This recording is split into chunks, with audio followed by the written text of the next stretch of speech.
早上好呀，可以听到清晨的鸟叫。好，今天来聊聊在旅行的时候，特别是带着家人旅行，孩子、长辈是不是会感受到压力大？是不是有时候会甚至有些轻微焦虑？尝试去关心大家的行程、饮食、安全等等。那么今天跟大家一起分享3条智慧，在旅行的时候，让我们可以更开心、更关注于当下，而减少一些压力。那么首先我们可以聊一聊旅行跟旅游有什么区别。旅行呢，就像是说我们背上包，然后开始一段旅途。我们似乎会定一段计划，有一个目的地，但是这个目的地不是最终的目的，而旅途的过程才是旅行的最终的目的。那旅游呢，就像是说你买了一套票，一套旅行的票，上了一个旅行团，然后带着你坐飞机、坐大巴，上车睡觉，下车打卡拍照，然后呢发朋友圈。那这就是旅游。旅游啊，有一个形容就像是说你买了一张电影票，然后呢去了电影院，然后整个你所有的体验都是预先设计好的，从开头到结尾，这就是全部安排好的体验，这就叫做旅游。那旅行跟旅游最大的区别就是，你像是进了一个主题公园，你也买了票，但是呢，你在主题公园里面，你想要先去哪个区域，你想要玩什么项目，你想要吃什么，每一个环节都是你自己设计的。那么在跟家人一起旅行的时候，我相信这位朋友也是会非常用同理心问家里的孩子长辈，你期待的旅行是什么？想要去什么地方？想要有什么样的环节？对于旅行的安排的紧张的程度、舒缓的程度，即使都有考虑，同时呢也考虑了，大家都会考虑一些意外情况，准备一些药呀，准备一些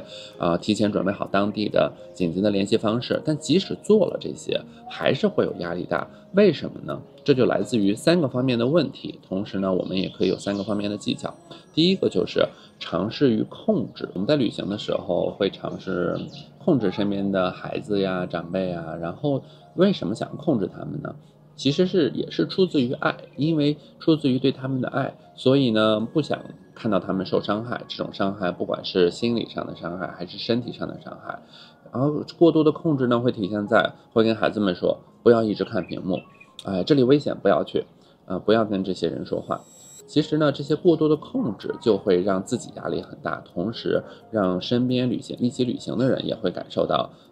非常的不安。从中越想控制其他人，可能情绪越会波动，压力越会大。同时呢，往往这些时候啊，我们越容易失去这些我们所爱的人，因为每个人都是活在自己的体验和世界之中，每个人在自己的世界中想要的都是自由，想要的是快乐、自由、放松。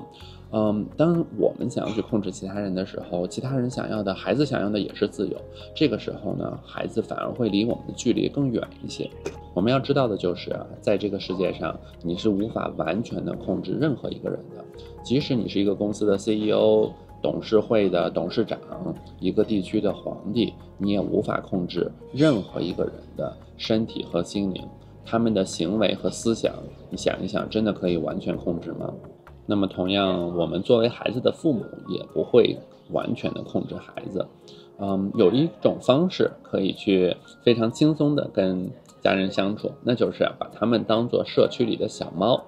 我们有的时候看到社区里的小猫，会给他们准备一些食物放在这儿，他们会来吃，很开心。但这个时候呢，我们要深知的就是小猫它也会去别人家，也去别的地方玩，去别的地方吃东西。我们是不所有这只猫、这些小猫的。那当我们不断的放出一些好的食物，它们可能就会更经常的过来。但是呢，在它们没有来的时候，我们有我们的工作、生活，去锻炼、去阅读，同时呢，小猫也有小猫想做的事情。这里还有一个很重要的标准，就是我们如果想吸引小猫来，放的食物是要小猫来觉得好吃的食物，小猫是裁判，而不是我们。我们如果不断的放我们觉得好的东西给小猫、给孩子、给家里人，也许对他们来说，那并不是他们所想要的。所以呢，要给小猫、给其他人他们想要的，而不是我们自己觉得最好的、最想要的东西。很多时候很好笑的就是人们往往给自己家的小狗小猫给了更多的自由，但是呢，给身边的人却没有给更多的自由。同时呢，当我们回想一下，我们为什么想要放这些食物帮助这些社区里的小猫呢？是期待它们对我们有什么回报吗？并不是，是在我们去帮助其他人、帮助其他小动物的过程中，自己就获得快乐。同时对家人也是一样，如果我们对家人的任何的付出爱是有条件的，是期待回报的，这个时候自己往往是不那么快乐，并且会是产生一种焦虑的感觉，就是我究竟怎么样才可以控制这个人，究竟怎么样我才不会失去这个人，才能永远的拥有这个人。但是呢，这一切的想法都是不切实际的。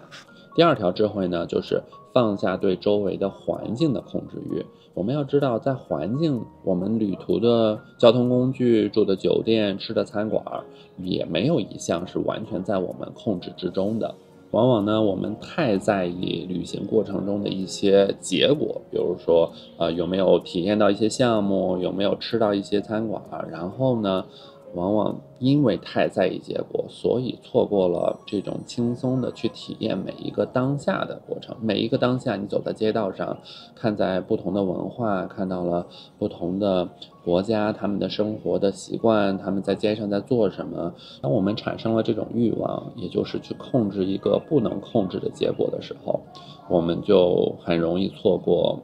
我们最宝贵的东西，也就是享受旅行的每一个当下。所以对于旅行中的环境和变化，第一，我们可以降低期待；第二呢，我们就可以去想，其实在旅途的过程中，没有什么是一定要发生的，也没有什么是绝对不能发生的。那么就说到第三点，如果有任何的变化，我们也可以享受变化，充分的去拥抱这些变化，因为往往都是旅途中的一些未知的变化，就像人生的旅途中的一些各种各样的意外发生的，不是原先计划发生的，这些旅途中的事故就会变成新的故事。我们也许因为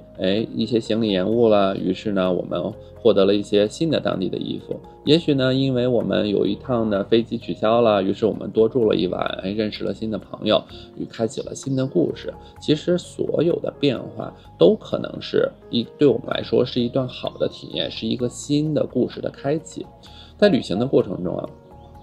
如果你跟其他人一起旅行，你会发现每个人看到的外面的世界是一样的，大家吃一样的食物，住一样的酒店，看到的差不多的景色，但是呢，每个人的内心的感受却是不一样的。有些人感受的是开心，有些人感受的是这个高级餐馆还米其林，怎么服务这么差？怎么这些餐具摆的都不对？因为呢，每个人看到的不是我们真实的世界。每个人感受到的世界其实都是自己内心世界对向外的一种映射。你内心的世界就像是一段磁盘，一段电影的数据，然后呢，你通过投影仪投射出来了，你看到的其实是你内心的世界投射出来的画面。或者呢，你也可以把如果你戴眼镜，你可以去想象，你看到的世界其实是透过你的眼睛和镜片看到的世界。这个时候，如果你的眼镜是不清晰的，是失真的，是偏颜色的，其实你看到的世界就是这种，可能其他人对你不礼貌啦，没有尊重你啊，没有考虑你原来在生活中你是谁啊，然后打破了很多平时生活中保持的平衡，但在旅途的过程中，这些平衡都被打破了。原因呢，也是因为我们内心的感受其实呢是失真的，我们没有真的看到这些事情的本质是什么。那在这个时候，如果我们能够不断的能够沉淀下来，让自己有一片光亮的镜片，可以看到这个世界的原本的样貌，可以看到旅行的过程中发生的这样那样的事，其他的人也许对你说了这样那样的话，他原本的意图是什么，而不是加上了自己对自己自身的骄傲，我的 ego， 我的 pride， 各种各样的理解，各种各样的这种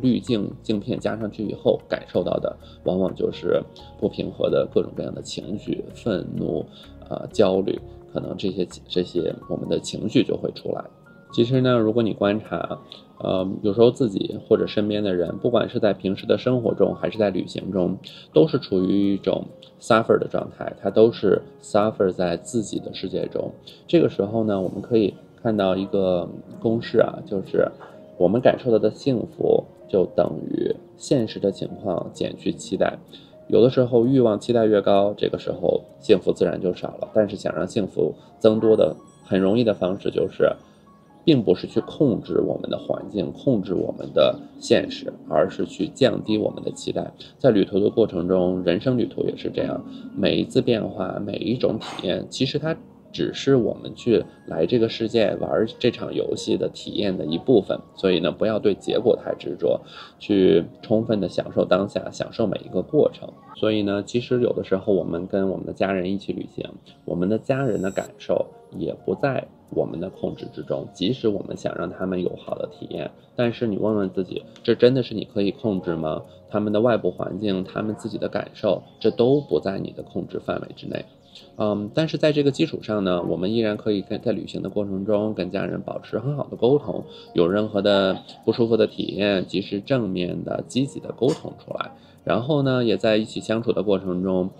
多关注在当下，减少一些使用各种各样的电子设备。一家人如果一起旅行，坐在火车上，或者是吃着晚餐，还各自看着手机，那这些都是我们会感受到让家人没有办法一起特别轻松愉快旅行的不好的习惯。最后可以分享一本书啊，这本书叫《Art of Loving》，它的作者是一位心理学家，几十年前写的一本书，但是呢，就看到了这种跟家人的爱一起旅行过程中的一种本质。也就是说呢，这应该是一个团队合作，就像你工作过程中的团队合作，跟家人旅行也是一个团队合作。在一起相处的过程中，每一个人都需要去调整自己的行为、语言、思想，而去为了可以去帮助大家一起去实现这个共同的目标。所以我们知道共同的目标是什么，并且每一个人都需要去调整。这时候还写到很多人都对家人的爱有一个误解，他就认为呢，爱就像是一个奖杯，奖杯会颁发给你，你是被动接受到爱，并且呢是会立刻接受到爱。当你实现一些外部的这种标准之后，不管是财富上的标准，社会地位上的标准，似乎呢人们误以为当我一旦达到了这个标准，爱就会就像奖杯一样颁发给我，我是被动接受的，我是立刻接受的这个奖杯。其实往往呢它肯定不是被动，它需要你主动的去争取，去为它付出，同时呢它也不一定是立刻就会让你收到。最终总结一下，当我们跟家人的旅行的过程中，能够放下这种控制家人的欲望，控制环境的想法，并且呢能够充分的拥抱变化，我们用这3条智慧就可以更轻松的、没有压力的，当然也不会有任何焦虑的去享受这段旅途。不管是旅行中的旅途还是人生中的旅途，都可以更轻松的跟家人一起走这一段路。好，准备吃早餐啦。